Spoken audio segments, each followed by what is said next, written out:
Fedorov announced a powerful breakthrough for Ukraine in defense. Cooperation is bringing in billions for the production of missile drones and air defense systems. The first production of anti-ballistic missiles, a new level of deep strike. And that's not all. The private air defense system launched by Fedorov is already protecting the Ukrainian sky. Enemy drones shot down, maximum coverage, and rapid response. All the footage, facts, and details are coming up in just a moment. Don't miss it. Hello, this is Ukraine Today. I'm Solomia Dolik, and here are the latest events. Ukraine is strengthening its defense front.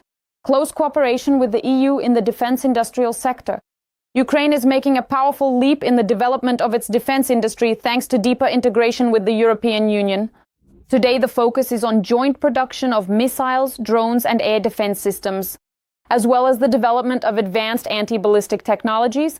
According to Defense Minister Mikhailo Fedorov, the country has already received 260 million euros in funding for modernization. The defense industry complex and the initiation of new projects aimed at quickly meeting the critical needs of the front. Held a meeting with the EU Commissioner for Defense and Space, Andrius Kubilius, and the EU Ambassador to Ukraine, Katarina Maternova. The focus of the work is on expanding funding and launching joint projects in drones, air defense, and long-range capabilities. He emphasized the priority of flexible funding, which will allow resources to be quickly directed toward the production of drones, counter-drone systems, and the development of long-range strike capabilities, the so-called deep strike. Separately, the minister emphasized the importance of unlocking the EU loan of 90 billion euros, which opens up the possibility to scale up production and to more quickly meet defense needs. Within the framework of the IDP program, Ukraine is launching joint projects with EU countries and the production of modern weapons, drones, air defense systems, and strike capabilities. Special emphasis is placed on testing new technologies directly in combat conditions with subsequent scaling up of effective solutions. Active work is also underway on the development of anti-ballistic missiles to intercept threatening targets. This is an extremely important area that could change the balance of power in the air. Anti-ballistic solutions are also in focus, in particular, a missile for intercepting ballistic targets. Thank you to the EU for its systematic support and willingness to strengthen cooperation. Ukraine is grateful to the European Union for its consistent support and firm readiness to deepen the partnership. After all, it is precisely such steps that bring our victory closer. In parallel with strengthening cooperation with the EU and the large-scale development of the defense industrial complex, another unique process is taking place in Ukraine: the involvement of private business in the defense of our skies. Private air defense is a new level of defense that is already delivering concrete results. This was officially announced by the Minister of Defense, Mikhailo Fedorov. The experimental project to create private air defense groups has proven its effectiveness. One of the companies in the Kharkiv region has already formed its own group, which has shot down several enemy drones, including the Zalagi Shahet. We are opening up the air defense market and creating competition. Businesses and companies can develop private air defense systems and protect their own infrastructure. Private groups receive weapons, operate under the coordination of the Air Force, and become part of the overall architecture of sky protection. Currently, another 13 such groups are being prepared at various enterprises. Some are already carrying out combat missions, while others are in the final stages of training. The result is more protected facilities, more intercepted targets, and faster response to attacks. Our goal is to build a multi-layered air defense system that will provide maximum coverage and effective interception of aerial threats. Protecting the sky is a key priority. Private air defense is already integrated into the unified command system of the air forces of the armed forces of Ukraine and is becoming an important link in the protection of Ukraine's skies. This is further proof that Ukraine is not just repelling attacks, but is also preparing for new challenges by making its defense as mobile, multi-layered, and effective as possible. Meanwhile, our technologies are already impressing Western partners, and the armed forces of Ukraine prove this every day. Ukrainian drones struck one of the key plants of the aggressor country, the Kurishi oil refinery in the Leningrad region. After the attacks, the ports of Primorsk and Ust-Luga in the Baltic Sea halted operations, suspending the loading of oil and petroleum products. The strike on critically important export terminals became another element in the ongoing struggle amid prolonged hostilities. More details about the explosions and their consequences are coming up in the report. The day before, powerful explosions rocked the Russian city of Belgorod. After the missile attack, the city and the region experienced serious disruptions to electricity, water, and heating.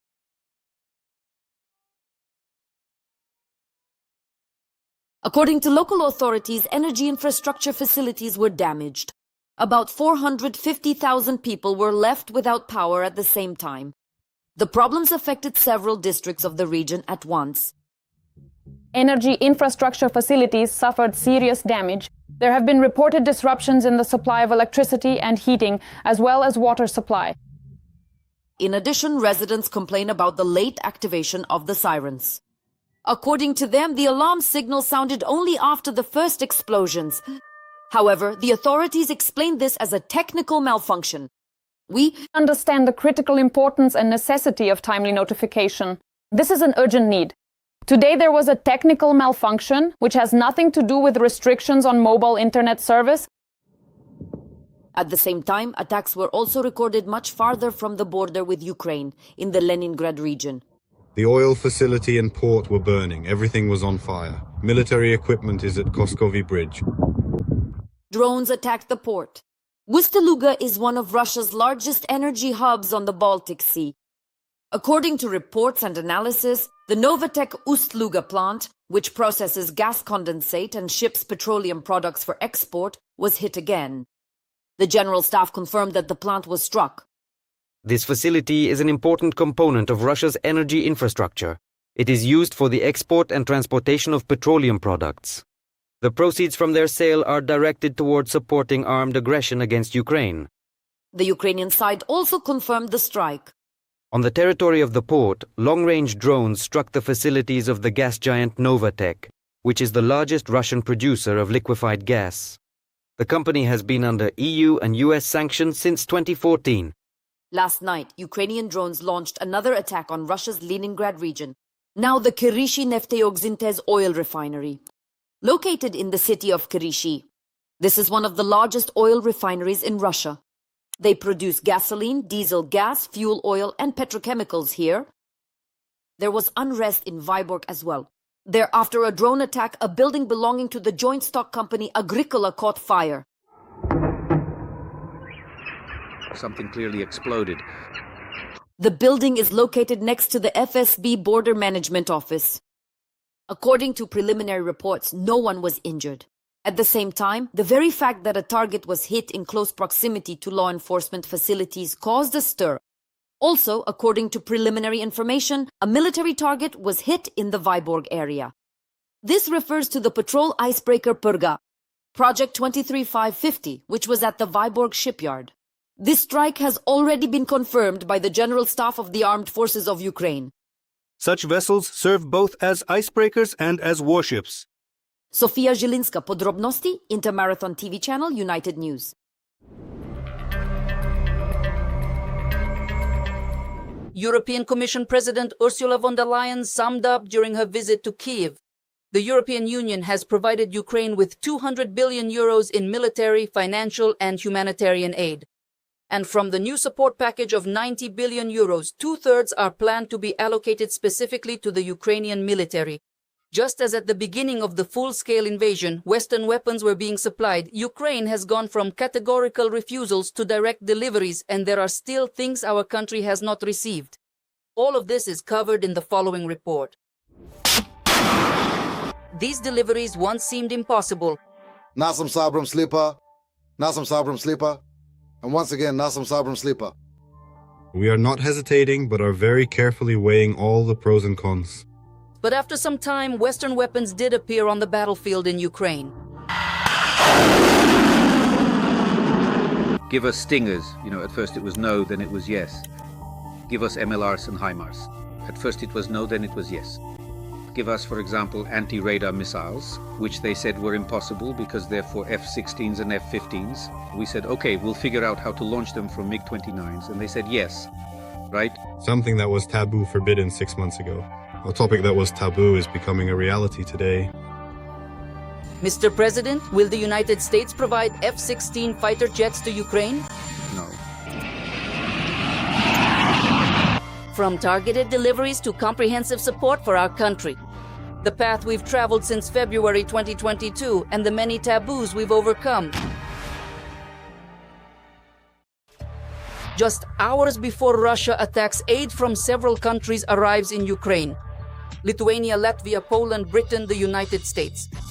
Light infantry weapons, ammunition and equipment, anti-tank systems. 2 days into the full-scale invasion, Germany approves the delivery of the first D-30 howitzers. Before that, Estonia's request for transfer had been waiting for months. The weapons arrived in Ukraine within a few weeks. At the end of March and the beginning of April, two important events take place at once. Slovakia decides to transfer its only S-300 division, and this becomes the first air defense system from the Allies. Bratislava, by the way, receives Patriots from the US and Germany in return for its assistance. And the Czech Republic becomes the first country to supply tanks. We're talking about the Soviet T-72. In the West, they believe that Ukrainians will handle the old equipment better. And once again, they delay for a long time, fearing escalation with Russia. However, the liberation of the Kyiv region and reports of Russian atrocities finally convinced the partners to provide the first NATO standard weapons in mid-April. M777 howitzers.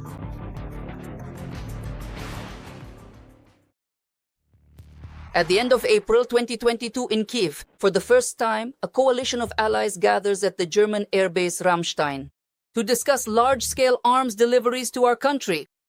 40 countries. And the first decisions on heavy equipment. French Caesars, M777 howitzers from the United States and Canada, air defense systems and armored vehicles from Britain. And finally, 50 long-awaited self-propelled anti-aircraft systems, Gepard from Germany. And for the first time, there is talk about transitioning the Ukrainian army to NATO standard 155mm artillery, because the supply of Soviet shells is starting to run out. We decided to help with Gepard tank systems. This is exactly what Ukraine needs right now to protect its skies with ground-based systems. The Gepards, weapons that successfully counter Russian drones, become the first hostages of European bureaucracy. It takes about 3 months from the announcement of the deliveries to the actual shipments. After all, Berlin did have the systems themselves, but they were mothballed. The problem lay with the shells. They were manufactured by a Swiss company, and the country, citing its neutral status, categorically forbade Germany from transferring these shells to Ukraine. While Berlin was resolving the issue with the shells, training Ukrainian soldiers, and repairing the demothballed Gepards, the then government faced criticism. The Gepards are the most complex weapon system we have. Why is Ukraine being offered this system and not others? The Gepards have long been out of production and we don't have shells for them. I get the impression that the German government is deliberately slowing down the process and in fact doesn't really want to provide weapons to Ukraine. While the German Gepards are being prepared to defend Ukrainian cities, Washington is finally responding to the main request of the Ukrainian authorities. And this weapon is being called the psychological and strategic turning point of the first year of the war. We are talking about HIMARS rocket systems capable of striking targets at a distance of 80 kilometers. The deliveries were preceded by lengthy discussions with Washington, which ended with Kyiv's promise to strike Russians only on occupied territories. The Ukrainians have given us assurances that they will not use these systems against targets on Russian territory. The HIMARS have helped destroy about 50 large Russian depots, ammunition stores, and headquarters in just a month. The occupiers' logistics is falling apart. The adoption by the United States of the Lend-Lease Act for the second time since World War II, meaning the supply of weapons on loan, also gives Ukrainians a lot of hope. However, they were never able to take advantage of it. The US provided weapons through other programs and then did not extend the Lend-Lease Act. Meanwhile, the Allies began a lengthy discussion about Western tanks. The first statement expressing readiness to share Leopards with Ukraine came from Spain in the summer of 2022. However, permission from Germany as the manufacturing country is required. But there, they are hesitant to supply Western weapons due to the risk of nuclear escalation from Moscow. We are not hesitating, but are very carefully weighing all the pros and cons. It's not just about delivering something to someone. This is a new step. That's why we have to be cautious, because we are obliged to closely monitor the possible consequences for everyone involved in this conflict. Ukraine and its allies are launching a campaign to persuade Berlin. Protests are spreading across European cities, and European politicians are openly expressing their outrage. Even more significantly than that, perhaps, if we ultimately did not abide by this agreement, even if Germany does not give permission, together with our partners, we will still deliver our tanks to Ukraine. A few days after such a statement by the Polish Prime Minister, a historic decision is announced. Berlin finally agrees to provide Ukraine with Leopard tanks. The first of them symbolically crossed the Ukrainian border on February 24, 2023. However, these tanks only appear on the battlefield in June. Ukrainians have been asking their allies to close the skies since the beginning of the invasion. And almost a year later, in February 2023, when the issue with the tanks was finally resolved, our country submits its first official request for deliveries to the Netherlands, which possess the coveted F-16 fighter jets. The inscription on the helmet reads, "We have freedom. Give us wings to protect it." The Allies hesitate for several more months. The main problems they mention are the lack of logistics in Ukraine for such fighter jets and the lengthy pilot training required. Poland and Slovakia give us their old MiGs to somehow cover Ukraine's needs. But already in May at the G7 summit, the United States announces the start of training for Ukrainian pilots. The United States, Britain, Denmark, the Netherlands and Belgium are participating in this. Already in August 2023, the Netherlands shows the aircraft for Ukraine on camera. The location was chosen symbolically. The fighter jets were transferred to the airfield in Eindhoven. Because it was here, in 2014, the bodies of the victims of flight MH17, the passenger Boeing shot down by a Russian missile over occupied Donetsk region, were brought here. F-16 fighter jets will appear in Ukrainian skies in August 2024. Congratulations! From then on, the aviation coalition will also provide our country with French fighter jets, Mirage. And for 2026 and the following years, Kyiv will sign an agreement for the supply of French Rafale aircraft and Swedish Gripen fighter jets.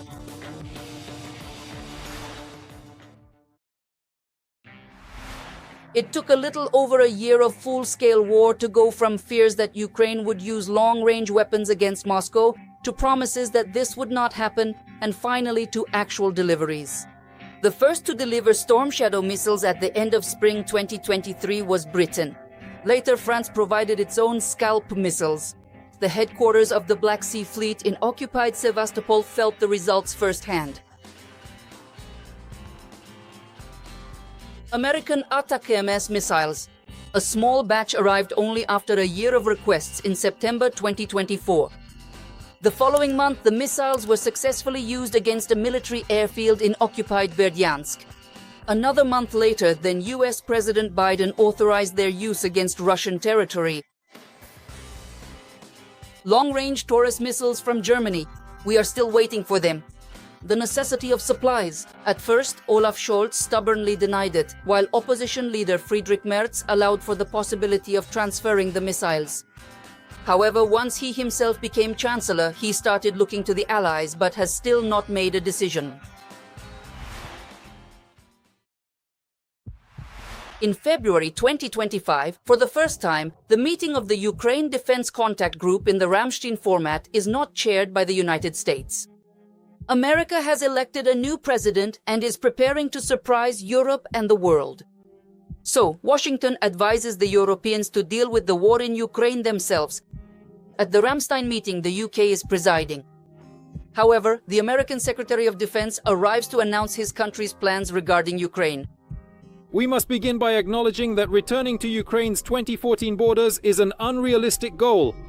A lasting peace for Ukraine must include reliable security guarantees to ensure that the war does not start again. Therefore, the United States does not consider Ukraine's membership in NATO a realistic outcome of a peace settlement. Instead, any security guarantees must be backed by capable European and non-European forces. If these forces are deployed as peacekeepers in Ukraine, they should be part of a mission outside of NATO, and they should not be under the protection of Article 5. Just a few weeks after this speech by the head of the Pentagon, Britain and France formed a coalition of the willing. This is a group of 30 countries participating in the development of security guarantees for Ukraine. After 6 months of work, they made the decision to deploy multinational forces in Ukraine after the end of the war. Currently, these processes are being discussed as well as the security guarantees. Another thing that changed after Donald Trump returned to power was the way aid is provided to Ukraine. In the end, European states had to agree to the demands of the American president to buy weapons for Ukraine from the United States. Since last summer, this has been done through a special NATO mechanism called Pearl. Kyiv compiles the list of needs and the allies coordinate joint purchases. This allows for direct deliveries from the US of the necessary weapons that cannot be quickly replaced by European equivalents. Katerina Fedorchenko, TSN 1+, Marathon, United News. And what do you think about these events? We look forward to your comments. There is more to come. Stay up to date with the main news and don't forget to like. Stay with us. Today, Ukraine is keeping an eye on the most relevant events under a peaceful sky.